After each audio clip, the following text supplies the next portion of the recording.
What I want to do in this video is prove the mathematical relationship between the lengths of the major axis, which here I am calling P, the length of the minor axis of an ellipse, which I'm calling Q, and the focal length, which I am calling F right over here. So we know that an ellipse is defined by the set of all points where the sum of the distances to the two foci is constant. So first of all, let's think about what that sum of that distance might be. Or let's think about two ways that sum of distance, how we might express it. And since it's constant, we can set them equal to each other. First, we can think about what happens when we are at a point like that. How far, what is the sum of the distance from the two foci? Well, the distance from this first foci right over there, that is going to be P minus F. So let me just write in this color. So that's going to be P minus F. And then plus, we want to add this distance right over here, which is going to be P plus F.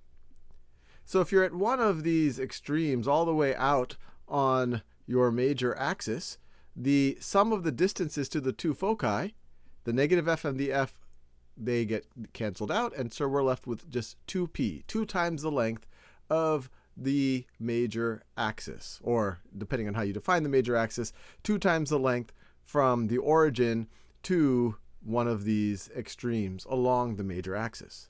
Now we can do a similar exercise with one of the extremes along the minor axis. Let's take this point right over there. What is the sum of the distances to the two foci? Well, here we can use the Pythagorean theorem. Right over here, we could set up two right triangles. That's a right triangle. That's a right triangle. We know what F and Q are.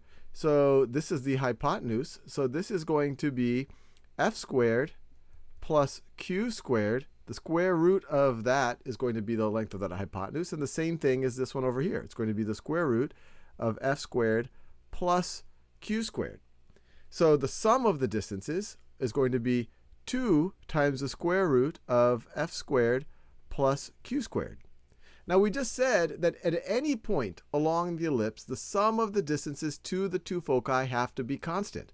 So this expression needs to be the same as this expression right over there. And so we can divide both sides by 2, and then we can square both sides. We would get F squared plus Q squared is equal to P squared. And so there you have it. We already have a relationship between the focal length, the minor axis length, and the major axis length. But if we want to solve for focal length, we could just subtract Q squared from both sides. We get P squared minus Q squared. And we get the focal length, if we take the principal root of both sides, is equal to the square root of P squared minus Q squared. And we're done.